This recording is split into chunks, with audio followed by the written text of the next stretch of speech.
So what happened is, remember the cave's flooded. All the water's filling up these passageways. As that water sits in the passageways, it's continuing to dissolve the limestone. And that calcite starts building up. You kids, it's like when you pour way too much sugar into your Kool-Aid, and no matter how much you stir it, there's a sludge at the bottom of the Kool-Aid. Same idea. This is that sludge. It started forming over the walls, forming this thick crystal. Almost 98% of this cave is covered in this crystal layer. The reason you don't see it on these ceilings right here, or on some of these steep areas, is the same reason you're not swimming. The cave drained out. What happened is a fault line moved and our aquifer dropped about 700 feet below where you are. So the cave kind of drained out pretty quickly. And as that happened, a lot of this crystal couldn't support its own weight, so it cracked, broke, and came crashing down. And all these chunks of rock you see down here on the floor are literally just chunks of crystal that have fallen off and are sitting on the floor. Now the brothers did quickly realize that calcite crystal is worth absolutely nothing. It's about as hard as your fingernails are, so you can't make anything out of it. So the brothers quickly gave up the mining adventure and came up with a plan. Tourism.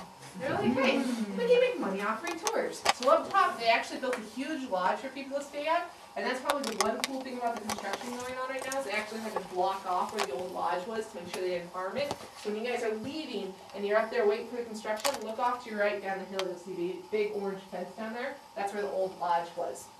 They built a dance hall in that lodge and started offering tours down here at a nickel a piece. Ran into a couple big problems. First one, Highway 16 did not exist at all. So to get out here was a good long day's wagon ride. You had to really want to come see this cave.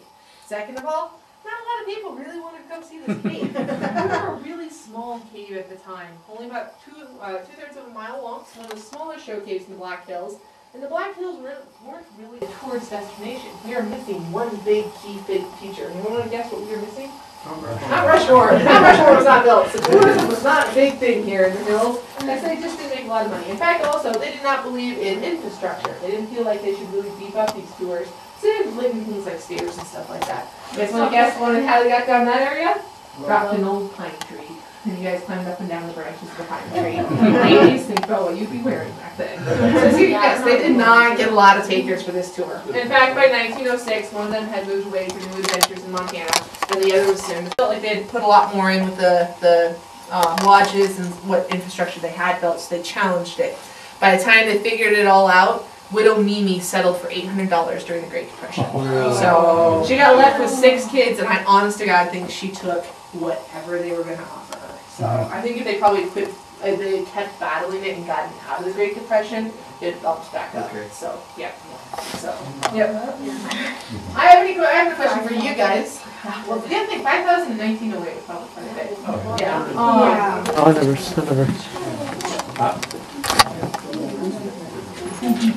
Yeah, I can't take pictures. That's fine. Right around it's fine. What?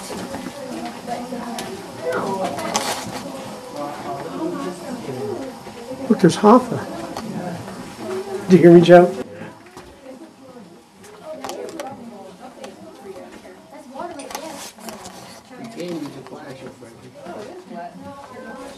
But that's okay.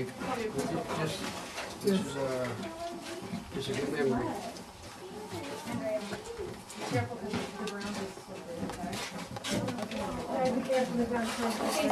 Shut this.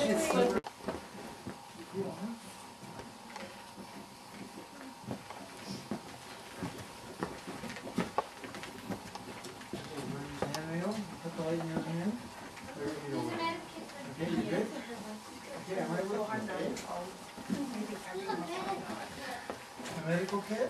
If you look to your right, you will see a medical kit. And look down.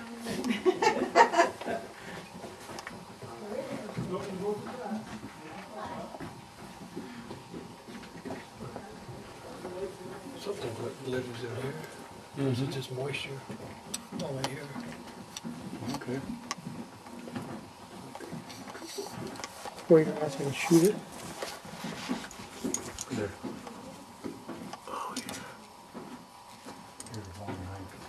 Oh.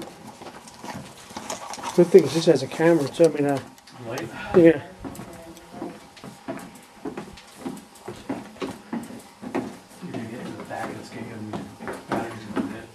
I got 2 batteries.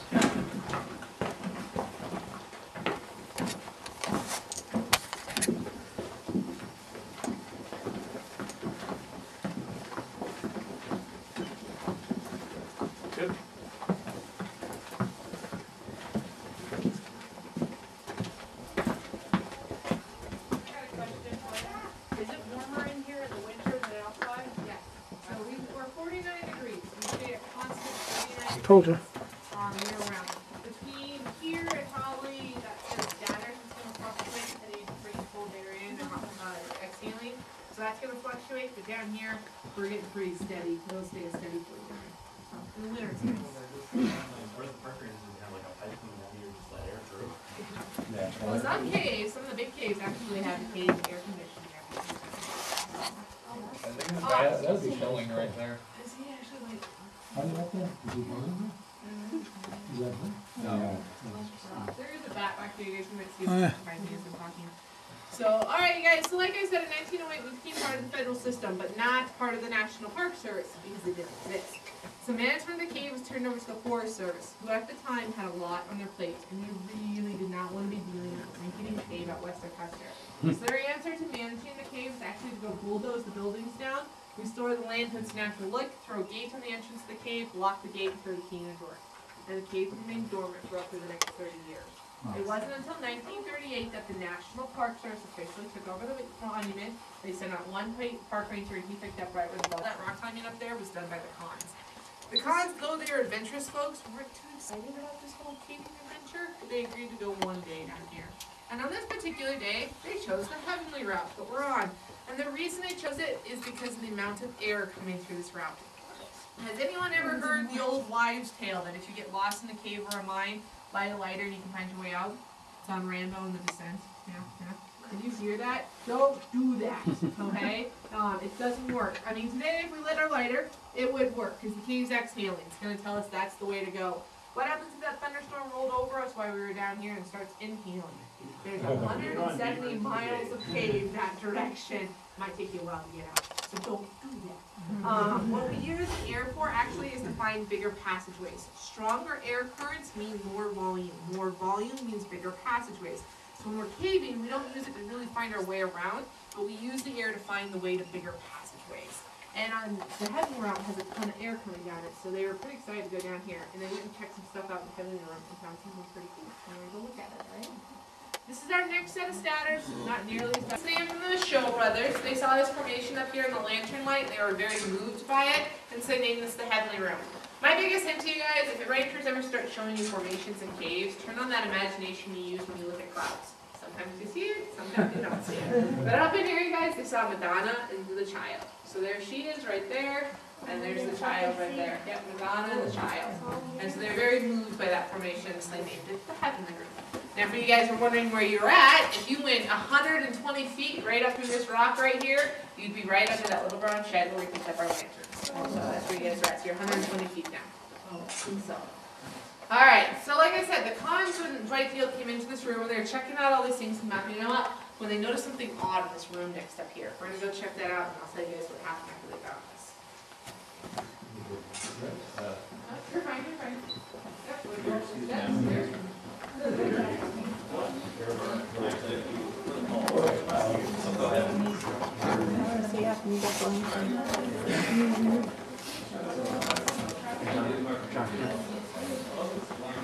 Get up in there. That's what she was saying about they saw, when they looked up, they saw Madonna. A baby. I can see it. Yeah, now you see Brennan. Those are Brennan's height. Lady Madonna. Yeah, Joe feet.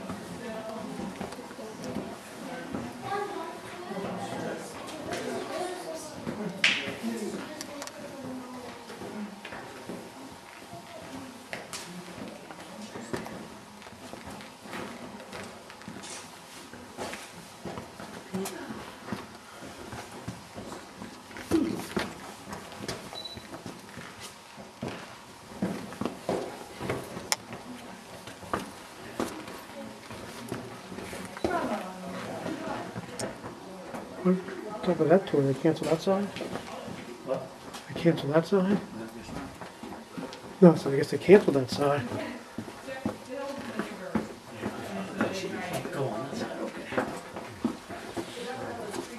That's that one that you guys see up there. That's the Jasper Fire of 2000. It's the largest fire state in South Dakota. For 83,000 acres in about the span of 4 days. Yep. So all the ones have been down for. Yep. Kind of what happened is the fire got started cruising so fast, it was burning about 30 acres every minute. So she was moving, so it's kind of like when you go burn the tops off of the Christmas trees. You kill the trees, so there's a whole bunch of dead standing logs around the years. Great question. Here we go. Great question here, you guys. Why are the stairs here? Okay, imagine the stairs aren't here. And this is what the Collins would have come into. And they came into this room and were checking things out, and they noticed something odd about up here. And I'm sure it's like today, you guys can kind of feel that light breeze coming down here. This opening wasn't on the old map that the Show Brothers had.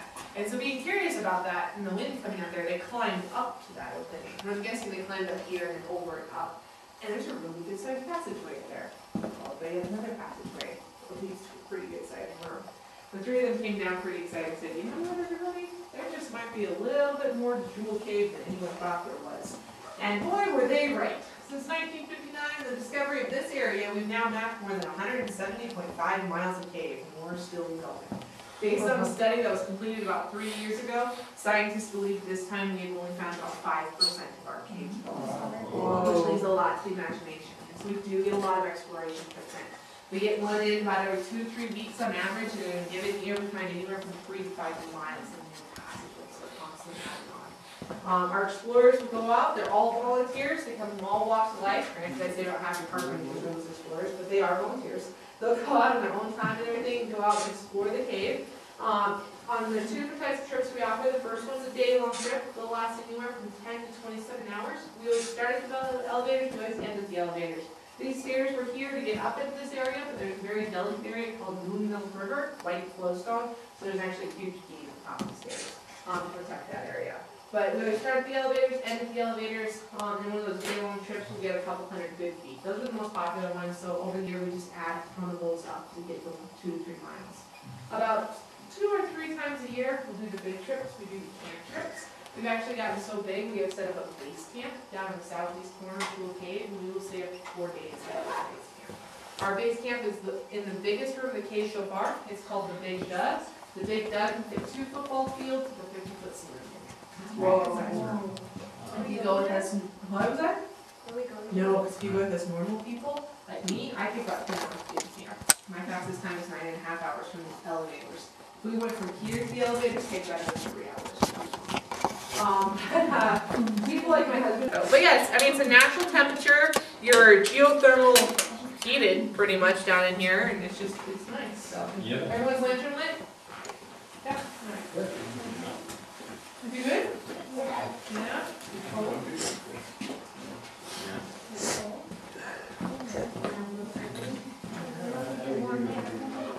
Right, so we'll head on out of here, guys.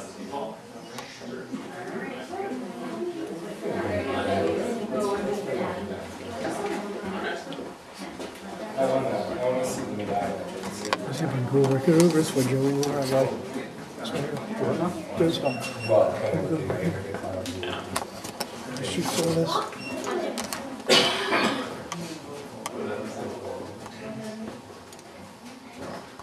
We brought along some insulation hat. We brought along the sun. Yeah. Oh, yeah, wait, God. Yeah. I don't remember. That's cold.